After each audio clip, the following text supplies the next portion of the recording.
Tonight on Coyote Sports, the USD women's soccer team will end the season with a winning record for the first time at the Division I level, no matter the outcome of the next two games. I'm Charlie Daldorf. And I'm Erica Arpan. The men's basketball team is hoping to improve from their losing record last year and with a new coach. And the Coyote football team scored against NDSU for the first time since 2010. But first, the headlines. Delaney? The Kansas City Royals shut out the San Francisco Giants 10-0 to send the World Series to a final Game 7. Starting pitchers tonight are Jeremy Guthrie for the Royals and Tim Hudson for the Giants. Hudson, 39, will be the oldest Game 7 starter in the history of the World Series. The game starts tonight at 7.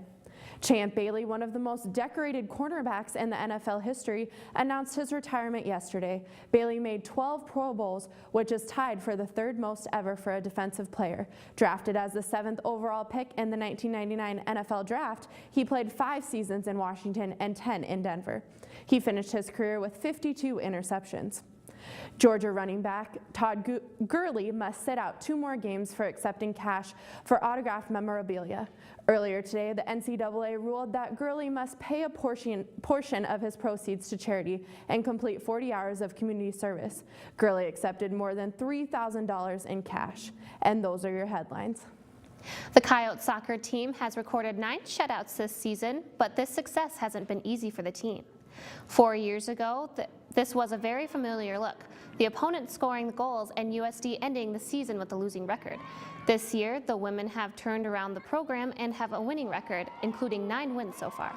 This year's success is led by 11 seniors, and the Coyotes are ranked in the top 20 nationally in multiple categories. USD leads the Summit League in goals scored and assists per game. Despite the 3-1 loss to SDSU, the seniors showed their Coyote pride. Your final score, South Dakota State 3.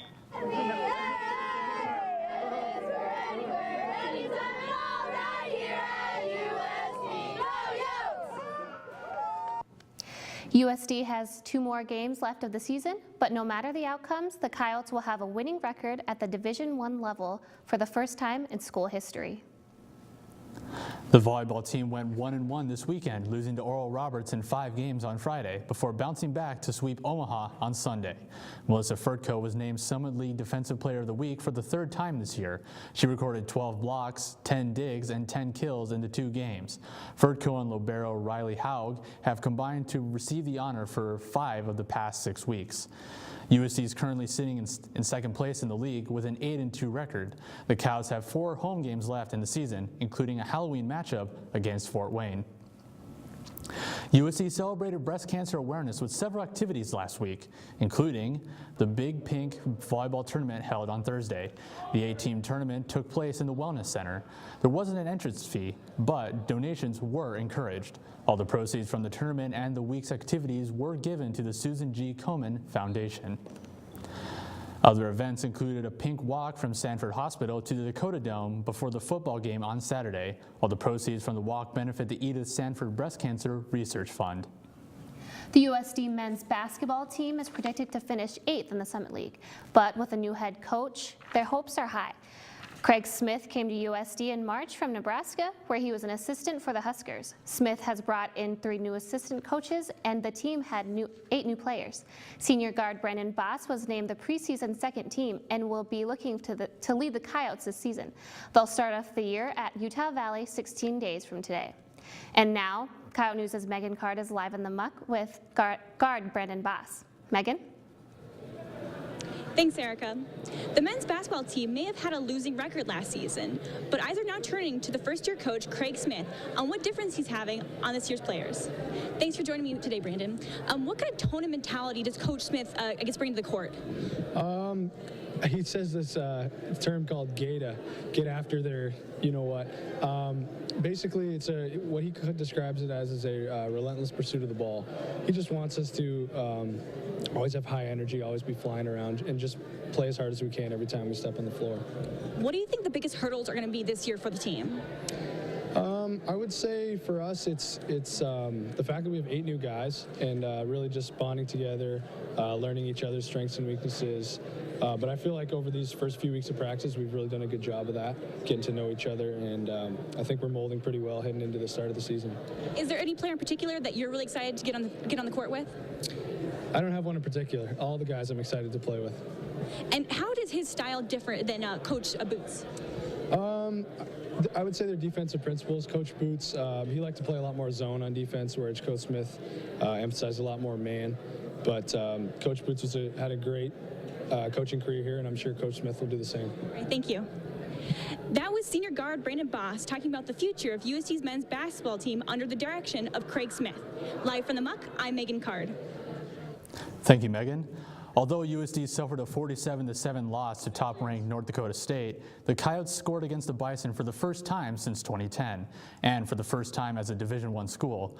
USD's lone score came with 35 seconds left in the first half as Riley Donovan caught a 10-yard pass from quarterback Kevin Earl. Kicker Miles Bergner was honored by the Fred Mitchell Award for the second consecutive month. Bergner has made 14 consecutive field goals dating back to last season. He's the only kicker in the FCS who's made more than 11 field goals this season without a miss. The Coyotes have lost their last 4 games and will play Youngstown State on Saturday.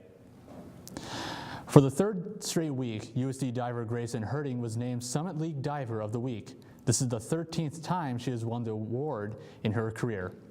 In a duel at Iowa State, Herding posted a career best in the 3-meter dive with a 293.65 and a season high in the 1-meter dive with a score of 275.55.